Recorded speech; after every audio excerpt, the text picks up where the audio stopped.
Millet Marvels, changing the way world eats by Tenali Double Horse. Namaste, welcome to iDream Weekend Update with Kavita.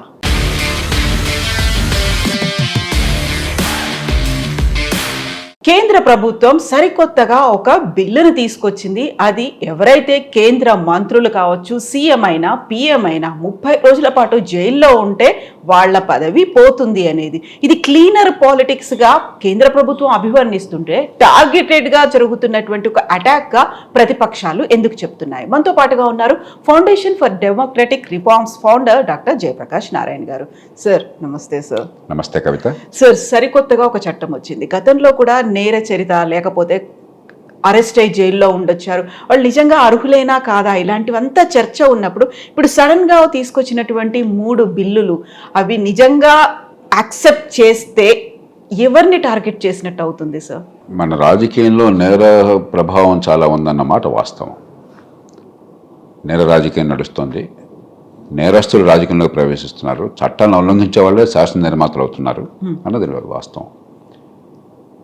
26 ఏళ్ల క్రితం 1999లో లోక్సత్తా ఉద్యమం, ఆనాడు ఒక నిపుణులతో committee ఏర్పాటు చేసి ఒక ప్రధాన న్యాయమూర్తిని అధ్యక్షుడిగా పెట్టి జస్టిస్ లక్ష్మణరావు గారు, మరి కేఆర్ వేణుగోపాల్ గారు, ఇతర పెద్దలందరూ కూడా, అనుభవమైన పెద్దలందరూ కూడా, వివిధ రంగాల్లో నిపుణులు, నిజాయితీకి పేరున్న వాళ్ళు, న్యాయ కోవిదులను కూర్చోబెట్టి పత్రికలు ప్రజల సహకారంతో పోస్ట్ బాక్స్ నెంబర్ 100 అని పెట్టి 100 అని పెట్టి సమాచారాన్ని ప్రజల నుంచి పత్రికల నుంచి సేకరించి దాన్ని వెరిఫై చేసి మొట్టమొదటిసారిగా ఎన్నికల్లో పోటీ చేస్తున్న వాళ్ళ నేర చరిత్రను బయటపెట్టాం. దేశ చరిత్రలో మొట్టమొదటిసారి జరిగింది అది. 42 పేరు బయటపెడితే దేశం మొత్తం నిర్ఘాంతపోయింది. అప్పుడు అక్కడి నుంచి మరి కొందరు మిత్రులు సుప్రీంకోర్టు దాకా వెళ్ళి అసలు మేము కష్టపడాల్సిన అవసరమే ఉంది, అభ్యర్థుల నుంచే నేర చరిత్ర ఉంటే వివరాలు బయటపడే ఏర్పాటు ఉండాలని చెప్పి పని చేస్తే సుప్రీంకోర్టు ఒప్పుకున్నది. ఒప్పుకున్నాక మళ్ళీ నేను ఉద్యమానికి నాయకత్వం వహించి ఒకవేళ కనుక ఎఫిడవిట్ ద్వారా ఆ నేర చరిత్ర వివరాలు ప్రకటించకపోయినట్టయితే వాళ్ళ నామినేషన్ రద్దు కావాలని చెప్పి వాదిస్తే దాన్ని ఒప్పుకున్నారు. అది కూడా జరిగింది. అప్పటి నుంచి మనకు నేర చరిత్ర వివరాలు వస్తున్నాయి కనీసం. కాబట్టి నేర చరిత్ర ఉందన్న విషయం అనుమానం లేదు. కాకపోతే అతిశయోక్తి ఉన్నది. ఇప్పుడు 40-45% దాకా నేర చరిత్రలు ఉన్నారు చట్టసభలో ఉన్నది వాస్తవం కాదు. ఏదో కేసు ఉంటే అది నేర చరిత్ర కాదు. ఇప్పుడు మీరు ఏదో ఒక ప్రొటెస్ట్ నిరసన తెలిపారు, ఉద్యమంలో పాల్పంచుకున్నారు, మీ మీద కేసు పెడతారు, అవన్నీ నేర చరిత్ర లెక్క. నిజమైన నేర చరిత్ర బహుశా 10-15% మంది ఎన్నికైన వాళ్ళకు నేర చరిత్ర ఉన్నమాట వాస్తవం. కాబట్టి ఏదో ఒకటి చేయాలి. మన చట్టం ఏం చెప్తోంది? కొన్ని నిర్దిష్టమైనటువంటి నేరాలను నిర్దేశించి దీనికి శిక్ష పడితే అనర్హులు, అసలు ఎన్నిక కావడానికి అనర్హులు పెట్టారు. కాబట్టి ఎన్నికల్లో పోటీ చేసే అవకాశం లేదు, లేకపోతే ఎప్పుడే పదవిలో ఉంటే పదవి పోతుందని చెప్పాను. అలాగే మిగతా అన్ని నేరాలకి 2 సంవత్సరాల పాటు కనుక జైలు శిక్ష పడినట్టయితే ఇప్పుడు అనర్హత వస్తుందని చెప్పన్నారు. కానీ ప్రాబ్లం ఏంటి, సమస్య ఏమిటి? మన దేశంలో కోర్టులో న్యాయం దొరకడం దుర్లభం. ప్రపంచంలో చాలా దేశాల్లో 100 కేసులు కనుక క్రిమినల్ కేసులు ఉన్నట్టయితే ప్రాసిక్యూషన్ చేస్తే దాదాపు 90 మందికి శిక్ష పడుతుంది. భారతదేశంలో వాడు అమాయకుడు అయ్యండి, భేదవాడు అయ్యండి, వాడిని కొట్టో లేకపోతే భయపెట్టో వాడితోనే నేను నేరం చేశాను అంగీకారం ఆ కన్ఫెషన్ తీసుకోకపోతే 100కి 10 మందికి కూడా శిక్ష పట్టడం లేదు మన దేశంలో. ఆ పడే శిక్ష కూడా 10 ఏళ్ళు, 15 ఏళ్ళు, 20 ఏళ్ళు. రాజీవ్ గాంధీ లాంటి మహానాయకుడు, ఒక మాజీ ప్రధానమంత్రి, దేశంలో ఒక అతిపెద్ద పార్టీ, ఆనాడు ఆ పెద్ద పార్టీకి అగ్రనాయకుడు, ఆయన్ని టెర్రరిస్టులు దారుణంగా చంపేస్తే నిన్ననే మనం ఆయన వర్ధంతి జరుపుకున్నాం. దారుణంగా చంపేస్తే ఆ చంపిన వాళ్ళకి శిక్ష ఖరారు కావడానికి 18 ఏళ్ళు పట్టింది. 1991లో ఆయన చంపేస్తే 2009 దాకా ఆ శిక్షలు ఖరారు కాలేదు. ఇక మామూలు కేసుల్లో న్యాయం దొరికే అవకాశం ఎక్కువ దేశంలో. కాబట్టి అది పనిచేయడం లేదు. ఉన్న కొద్దికి ఏమైంది, బరి తెగించిపోవటం ఎక్కువైంది. లాలూ యాదవ్ గారి మీద కేసులుంటే ఆ ఫార్డర్ స్కామ్లో కోర్టులో నేరారోపణ జరగగానే ఆయన రాజీనామా చేశాడు. సరే భార్యను పెట్టాడు, కానీ రాజ్యాంగబద్ధంగా అది రాజకీయంగా మంచిదా కాదా లేదా నైతికంగా మంచిదా కాదా పక్కన పెడతాం. రాజ్యాంగబద్ధంగా కాదనలేం. శాసనసభ్యులు ఎన్నుకుంటే ముఖ్యమంత్రి ఎవరైనా కావచ్చు, కానీ ఆయన పదవి నుంచి తప్పుకున్నాడు. ఇవాళ ఏమైంది, ముఖ్యమంత్రి పదవిలో మంత్రి పదవిలో ఉండి కూడా అరెస్ట్ అయితే నేను జైల్లో ఉండి కూడా పదవిలో ఉంటాను, పరిపాలన కొనసాగిస్తున్నా బొడ్డు అని రొమ్ము విరుచు తిరుగుతున్నారు. కాబట్టి ఇది ఒక చిన్న ప్రయత్నం, కనీసం జైల్లో ఉంటే మంత్రిగా ఉండటం ఏమిటి బాగోలేదని చెప్పి అనేది చాలా చిన్న విషయం. దీనివల్ల పెద్ద అద్భుతాలు జరగవు. కాబట్టి ఆ సంకల్పాన్ని మనం ఆహ్వానించాలి. అయితే 2 చిక్కులు ఉన్నాయి. ఒకటి, నిజంగా పరపతి పలుకుబడి ఉన్న వాళ్ళకి జైల్లో వెళ్ళే అవకాశం చాలా తక్కువ. అసలు కోర్టులు చాలా సందర్భాలు మీకు డబ్బును మంచి లాయర్ ఉన్నట్టయితే యాంటిసిపేటరీ బెయిల్ ఇచ్చేస్తున్నాయి. ప్రభుత్వంలో పనిచేసే అధికారులకి ఉద్యోగులకి 48 గంటల పాటు అరెస్ట్ అయితే వెంటనే సస్పెండ్ అయినట్లు లెక్క. సస్పెండ్ చేస్తారు, డిస్మిస్ అయిపోతారు ఇమ్మీడియట్గా వాళ్ళు. కాబట్టి ఈ 30 రోజులు అని చెప్పి అనేది అది ఊరికే చూడడానికి బాగుంది కానీ పెద్ద ఫలితం వచ్చేది కనిపించట్లేదు. దీనికి బదులు నిజంగా చిత్తశుద్ధి ఉన్నట్టయితే, నేరారోపణ జరిగినట్టయితే ప్రజాప్రాతినిధ్య చట్టంలో, రిప్రజెంటేషన్ ఆఫ్ పీపుల్ యాక్ట్లో అనర్హతకి వేటుబడేటువంటి చట్టాలు కొన్ని చెప్పారు కదా, ఈ చట్టం కింద శిక్ష పడినట్టయితే అని చెప్పని పెట్టారు కదా. అలాంటి కేసులన్నింటిలో కూడా నేరారోపణ జరిగితే ఎమ్మెల్యే ఎంపీగా పదవి పోదు. ఎందుకంటే అది మనం చట్టంలో పెట్టుకోవాలి. నేరారోపణ జరిగితే శిక్ష పడితేనే అని చెప్పాను. నేరారోపణ జరిగితే కనీసం ఎగ్జిక్యూటివ్ పదవులు, ఈ మంత్రి పదవులు ఉండవని చెప్పనేది పెట్టామనుకోండి, అప్పుడు చాలా సులభం అవుతుంది. ఇప్పుడు ఇది జరిగే పని కాదు. దానిలో కొందరు ఇంకో వాదనలు ఏమనెత్తారు. అర్ణవ్ కుమార్ కేసు, ఇతర కేసుల్లో సుప్రీంకోర్టు ఏం చెప్పింది, 7 ఏళ్ల శిక్ష పడే అవకాశం ఉంటే అలాంటి నేరాలకు మాత్రం అరెస్ట్ చేయండి, లేకపోతే అరెస్ట్ చేయొద్దు అని అన్నారు. ఈ గందరగోళాల మధ్య ఇది జరగదు. ఏదో అద్భుతం చేసినట్టు కనిపిస్తుంది కానీ ఫలితం రాదు. దాని బదులు ఈ ప్రజాప్రాతినిధ్య చట్టంలో ఉన్నటువంటి నేరాలన్నీ ఉన్నాయి, అనర్హతకు సంబంధించిన నేరాలు. ఆ నేరాలకు నేరారోపణ జరిగినట్టయితే ఆ నేరారోపణ జరగగానే మంత్రి పదవి అర్హుడు కాదు. మళ్ళీ దాని నుంచి ఆ కోర్టు ఈ నేరం లేదు, నిర్దోషం తీర్పిస్తే మళ్ళీ మంత్రి పదవికి రావచ్చు. ఎమ్మెల్యే ఎంపీగా కొనసాగండి శిక్ష పడేదాకా, అలా పెట్టండి. అయితే ఒక అభ్యంతరం వస్తుంది, మరి ప్రభుత్వాలు, అధికారంలో ఉన్న ప్రభుత్వాలు మా మీద అన్యాయంగా కేసులు బనాయిస్తాయేమో అని చెప్పని. నేరారోపణ చేసేది న్యాయమూర్తి. కాబట్టి న్యాయమూర్తి యథాలాపంగా చేయకుండా కొంచెం మనసు పెట్టి చేసేట ఏర్పాటు చేయాలి. ఒకవేళ సందేహం ఉంటే దానిపైన ఇంకొక సేఫ్ గార్డ్ పెట్టుకుందాం, ఒక జాగ్రత్త పెట్టుకుందాం. ముఖ్యంగా మంత్రుల కేసుల్లో నేరారోపణ జరిగితే, ఈ నేరారోపణ సరైనదా కాదు హైకోర్టు వెంటనే ఒక వారం రోజుల్లో తేల్చే విషయం ఏర్పాటు చేసామనుకోండి, అప్పుడు ఈ రాజకీయ ఇబ్బంది ఉండదు. కానీ ఇంత మాత్రం చేత నేర చరిత్ర పోదు.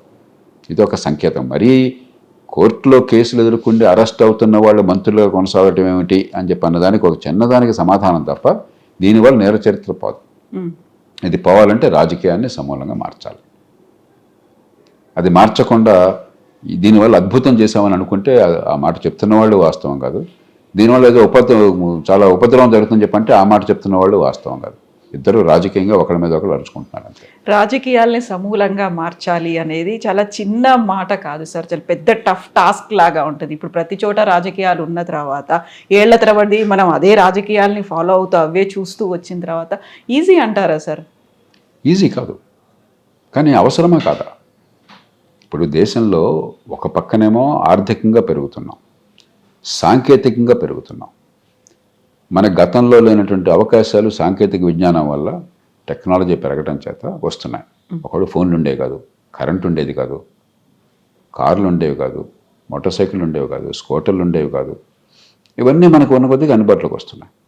కాబట్టి టెక్నాలజీ, ఆర్థిక ప్రగతి ఓ పక్క వెళుతుంది దేశాన్ని, రాజకీయం మరో పక్కకు లాగుతుంది. నేను ఆశావాదిని. ఈ దేశంలో ఎప్పుడు కూడా మంచి ఏం జరుగుతుందో చూసి దాని గురించి అబ్బురపడేవాడిని, ప్రజలకు కూడా నిరుత్సాహపడదని చెప్పేవాడిని. కాబట్టి ఆర్థిక ప్రగతి, సాంకేతిక విజ్ఞానం, మన అవసరాలు తీరటము, మనకు సేవలు అందటం విషయంలో చాలా విషయాల్లో మెరుగుపడుతున్నాం. కానీ రాజకీయం, పరిపాలనలో చాలా విషయాలు నాశనం అవుతున్నాం.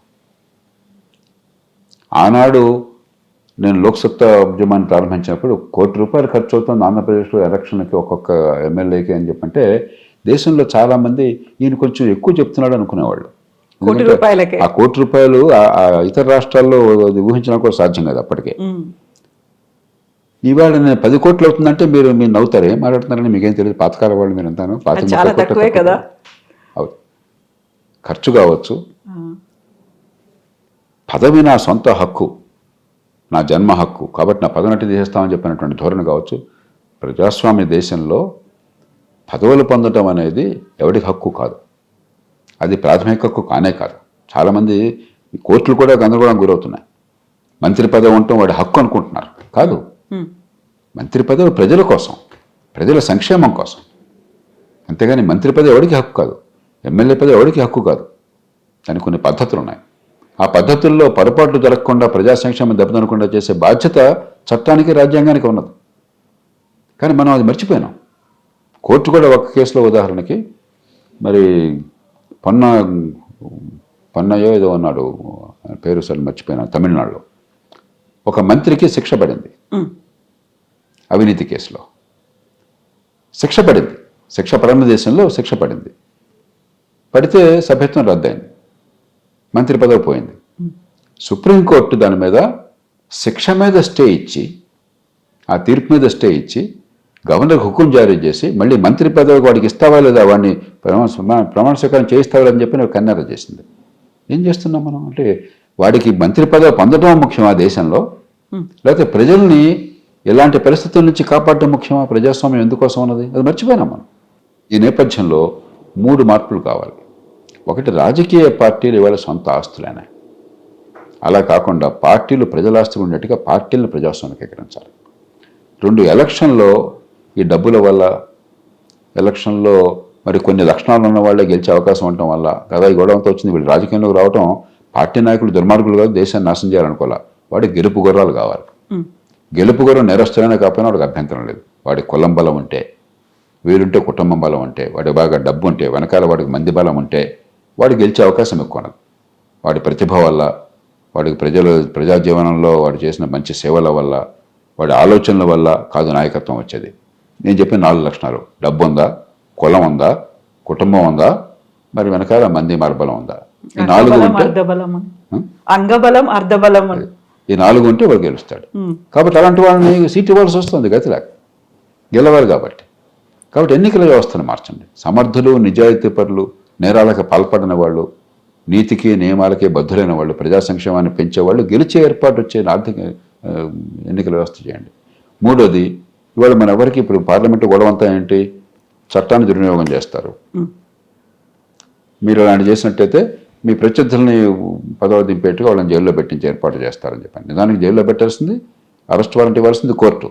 కానీ నమ్మకం పోయింది. ఎందుకని? చట్టబద్ధ పాలన లేదు ఈ దేశంలో. చట్టం ఉన్నవాడికి చుట్టమైంది, బడితో ఉన్నవాడిదే బర్రె అయింది. ఖండబలం ఉన్నవాడిదే చట్టం అయిపోయింది, అధికార బలం ఉన్నవాడిదే చట్టం అయిపోయింది. అలా కాకుండా ప్రపంచంలో మిగతా దేశాలు అలా లేదే. చట్టబద్ధ పాలన అని చెప్పంటే సమర్థ న్యాయం, నిష్పాక్షికంగా నీ పదవితో, నీ డబ్బుతో, నీ అంతస్తుతో, నీ హోదాతో సంబంధం లేకుండా అందరికీ సమానంగా ఏర్పాటు కావాలి. అది లేదు భారతదేశంలో. దీన్ని మార్చాలంటే పోలీస్ యంత్రాంగాన్ని మార్చాలి. పోలీసులు స్వయం ప్రతిపత్తి పనిచేయాలి, జవాబుదారీగా పనిచేయాలి. అంతేగాని పోలీసు అధికారులకు ప్రతిరోజు ప్రభుత్వం హుకుం జారీ చేస్తూ ఉంటే మరి నేర పరిశోధన చేస్తున్నప్పుడు పక్షపాతం లేకుండా ఎట్లా ఉంటుంది? ప్రాసిక్యూషన్ని మార్చాలి. ప్రాసిక్యూషన్ చాలా పేలవమైనది, బలహీనమైనది. బలమైన, స్వతంత్రంగా నిలబడగలిగే, జవాబుదారీ ఉండే ప్రాసిక్యూషన్ కావాలి. ఫారెన్సిక్స్ కావాలి. ఈ దేశంలో కేవలం 2000 కేసుల్లో మాత్రమే DNA అనాలిసిస్ చేయగలం సంవత్సరానికి. కొన్ని లక్షల క్రిమినల్ కేసులు దాఖలవుతుంటాయి. ఫారెన్సిక్ ఇన్ఫ్రాస్ట్రక్చర్ లేదు. వాడిని కొట్టి వాడితో మనం రాయించుకోవటం తప్పని, నేరం చేశానని చెప్పని ఇంకో రకమైన ఇన్వెస్టిగేషన్, చాలా బలహీనమైన ఇన్వెస్టిగేషన్. దాన్ని మార్చాలి. ప్రొసీజర్స్, పద్ధతుల్ని మార్చాలి. ఈ దేశంలో కోర్టులకు పోతే ఎన్నేళ్ళు పడుతుంది దేవుడికి ఎరుక. కాబట్టి ప్రొసీజర్స్ మార్చాలి. కోర్టుల తీరును మార్చాలి. కోర్టులో సామర్థ్యాన్ని పెంచాలి. ఈ 5టిని మార్చాలి. ఇవన్నీ మార్చకుండా నిర్ణయ వ్యవస్థ మారదు. కాబట్టి రేపొద్దున పోలీసులు కనుక ఎంక్వైరీ చేస్తే, ఇన్వెస్టిగేట్ చేస్తే నిష్పాక్షికంగా జరుగుతోంది, పార్టీలకు అతీతంగా జరుగుతోంది, చట్టం అందరికీ సమానంగా వర్తిస్తోంది, న్యాయంగా జరుగుతుందని నమ్మకం కలిగే వ్యవస్థ నిర్మాణం చేయండి. ఈ 3 ఈ విషయాన్ని పక్కన పెట్టండి. ఈ 3 దేశానికి అవసరం. ఈ 3 లేకపోవడం చేత పరిపాలన గందరగోళం అవుతోంది.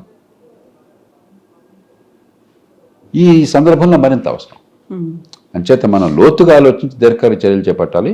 తాత్కాలికంగా ఖచ్చితంగా ఒకసారి కోర్టుల్లో కేసుకు గురైనట్టయితే, ప్రాథమిక సాక్ష్యాలు ఉన్నట్టయితే, నేరారోపణ సరిగ్గా జరిగినట్టయితే వాళ్ళు మంత్రులుగా చలామణి కావటం ఏ రకంగానూ సౌబైన పని కాదు. సో ఇంక్లూడింగ్ సీఎం కావచ్చు, పిఎం కావచ్చు, అందరూ ఏ మంత్రి అయినా సరే, ఎగ్జిక్యూటివ్ అధికారం ఎవరికి కూడా ఉండకూడదు, ఎన్నికైనటువంటి ఎగ్జిక్యూటివ్ అధికారం. అందరికీ ఇది వర్తిస్తుంది అని అనుకున్నప్పుడు ఒక క్లీనర్ పాలిటిక్స్ అనేమో కేంద్ర ప్రభుత్వం చెప్తూ ఉంటే ఒక టార్గెటెడ్గా జరుగుతోంది. అట్ ద సేమ్ టైం బీహార్కి సంబంధించి ఎన్నికల్లో ఓట్ల విషయాన్ని డైవర్ట్ చేయడానికి, అదే పెద్ద ఎత్తున చర్చ జరగకుండా ఉండడానికే సరికొత్తగా కేంద్ర ప్రభుత్వం తీసుకొచ్చిన ఎత్తుగడ అనే మాటని కాంగ్రెస్ చెప్తోంది సార్. ఈ పార్టీలు వాళ్ళ వాదనలు ఉంటాయి, వాళ్ళ వ్యూహాలు ఉంటాయి, దానిలోకి నేను వెళ్ళిపెట్టను. మనం ప్రతి విషయాన్ని చూడవలసింది విషయం ఏమిటి, వాస్తవం ఏమిటి, సాక్ష్యం ఏమిటి, తర్కం ఏమిటి, ప్రజా ప్రయోజనం ఏమిటి, దాని ఆధారంగా మనం విశ్లేషించాలి తప్ప ఏ పార్టీ ప్రతిపాదన పెట్టింది, ఏ పార్టీ వాదన చేసింది మనకు అనవసరం. మన దానిలో పడగానే మన అస్మదీయులు తస్మదీయులు అని వస్తుంది. మనకు ఎవరు అస్మదీయులు కాదు, తస్మదీయులు. మనకు రాహుల్ గాంధీ గారు బంధువు కాదు, నరేంద్ర మోదీ గారు బంధువు కాదు, రేవంత్ రెడ్డి గారు బంధువు కాదు, చంద్రబాబు నాయుడు గారు బంధువు కాదు. మనకు కావాల్సింది ప్రజా ప్రయోజనం. కాబట్టి అంశాల ప్రాతిపదికన ఈ పార్టీలని, కులాలని, పక్షపాతాలని పక్కన పెట్టేసి సాక్ష్యాలు, తర్కము, ప్రజా సంక్షేమం ఈ ప్రాతిపదికన చర్చిస్తే, ఆలోచిస్తే మనకు కొన్ని ఫలితాలు కొంతనే వస్తాయి. అలా కాకుండా ఉంటే ఎటువంటి తెడ్డం, వీడు చేస్తే వాడు కాదంటాడు, వాడు చేస్తే వీడు కాదంటాడు, తిట్టుకుంటారు. మనం దానిలోకి తలదూర్చాల్సిన అవసరం లేదు. అది కూడా ఇప్పటికిప్పుడు కాదు, ఇంకాస్త సమయం పడుతుంది. ఇప్పుడంతా చర్చ జరుగుతుంది, శీతాకాల సమావేశాలు మేబీ నవంబర్ కల్లా దీనికి సంబంధించి జాయింట్ సెలెక్ట్ కమిటీకి, పార్లమెంటరీ కమిటీకి వేశాక దానిలో హీరింగ్స్ అవి ఉంటాయి, అక్కడ సాక్ష్యాలు వింటారు, వాళ్ళు ప్రతిపాదనలు చేస్తారు, కొంతకాలం పడుతుంది. సో మీరు చెప్పినట్టుగా ఒక క్లీనర్ పాలిటిక్స్ లేకపోతే కంప్లీట్గా సమూలమైనటువంటి ప్రక్షాళనలు రావాలి అనుకుంటే పార్టీల పరంగా చర్యలు తీసుకోవాలా, లేకుంటే ప్రజలుగా మన బాధ్యత ఏముందంటారు సార్? పార్టీలు చర్యలు తీసుకునే స్థాయి దాటిపోయింది లేదప్పుడు అక్కడ. ఎందుకంటే పార్టీలకు కావాల్సిన గెలుపు గుర్రాలు, ఆ గెలుపు గుర్రం ఏ లక్షణాలతో వస్తే ఆ లక్షణాలను పార్టీలు స్వీకరించాలి. ఒకవేళ కాదని పార్టీలు అన్నా కూడా రాజకీయంగా నష్టపోతున్నారు. ఉదాహరణకి బ్రజ్భూషణ్ కేసు ఉన్నది, ఆ రెజ్లింగ్ ఫెడరేషను. సరే, ఆరోపణలు వాస్తవమా కాదా నేను దానిలోకి వెళ్ళట్లేదు, తీవ్రమైన ఆరోపణలు వచ్చినాయి. మరి ప్రజల ఒత్తిడికి తలోకి భారతీయ జనతా పార్టీ ఆయనకి సీట్ ఇవ్వకూడదని నిర్ణయం చేసుకున్నది, తప్పించింది. ఎవరికి ఇచ్చారు? ఆయన కొడుక్కి ఇచ్చారు. ఉత్తరప్రదేశ్లో బీజేపీ చాలా సీట్లలో చాలా ప్రతికూల పరిస్థితి ఎదుర్కొన్నా కూడా అక్కడ ఘంటాపథంగా గెలిచాడు. 4 సీట్లలో, 4 వేరువేరు సీట్లలో ఒక ఎంపీగా బహుశా ఒక మనిషి ఎన్నిక కావటం భారతదేశం చరిత్రలో అరుదు. ఈయన ఒక్కడే ఉండొచ్చు, బ్రజ్భూషణే. అంత బలం వివిధ కారణాలుగా ఉంది, కులం వల్ల కావచ్చు, డబ్బు వల్ల కావచ్చు, అర్ధబలం, అంగబలం అవన్నీ ఉన్నాయి. అవి ఉన్నప్పుడు మీరు ఏదో కొన్ని అరుదైన సందర్భాల్లో అభ్యర్థిని తప్పించినా మళ్ళీ ఆ కుటుంబాన్ని తీసుకొస్తున్నారు మీరు. కాబట్టి మన ప్రజాస్వామ్యం మన ఎన్నికల విషయంలో చాలా గందరగోళానికి గురవుతుంది. ఈ నేపథ్యంలో పార్టీలు వారంతటా వారు ఎన్నికల్లో సీటు పోయినా కూడా పర్వాలేదు, వీడిని తప్పిద్దామనే పరిస్థితి ఇవాళ భారతదేశంలో ఉంటే చాలా సంతోషం. అది లేదు. సానుభూతి ఓట్లు వస్తాయి అనే ఆలోచన ఉంది కదా సార్ అక్కడ. మంచి మాట చెప్పారు. మనకేమవుతుందంటే కరెక్ట్, ఇది ఎన్నికల వ్యవస్థ మారాలని ఎందుకు కోరుతున్నానంటే, నేను సానుభూతి ఓట్లు మొత్తం సరే మంచి పని చేశారు, ఒక నేర చరిత్ర ఉన్నవాడినో లేకపోతే ఆరోపణలు ఎదుర్కొంటున్నవాడినో వాళ్ళు తప్పించారు కాబట్టి బాగుందని కొంతమంది మొగ్గు చూపుతారు. కానీ ఎక్కడ ఉంటుంది అది? విస్తరించినటువంటి దేశం మొత్తంలో లేక రాష్ట్రం మొత్తంలో కొన్ని ఓట్లు అదనంగా పడతాయి, కానీ నియోజకవర్గంలో ఓట్లు పోతాయి. గెలుపు ఎక్కడ? నియోజకవర్గంలో, మొత్తం మీద కాదు. మీకు వచ్చిన ఓట్ల శాతము ఎవరో చోట్ల నియోజకవర్గంలో గెలిచావు లేదా, ఒక కోటి ఎక్కువ వస్తే గెలిచావు, ఒక కోటి తక్కువ వస్తే ఓడిపోయావు, సీటు పోయింది. కాబట్టి నేను కోరేది ఈ సానుభూతి ఓట్లు, మంచి చేస్తే మంచి వల్ల ఆమోదం ఇచ్చి చూపెట్టే ఓట్లు, వాటికి విలువ ఉండాలని చెప్పంటే నియోజకవర్గంలో గెలుపు కాకుండా రాష్ట్రం మొత్తంలో ఓట్ల శాతాన్ని బట్టి సీట్లు ఏర్పాటు చేయండి. అదే దామాషా పద్ధతి అంటే.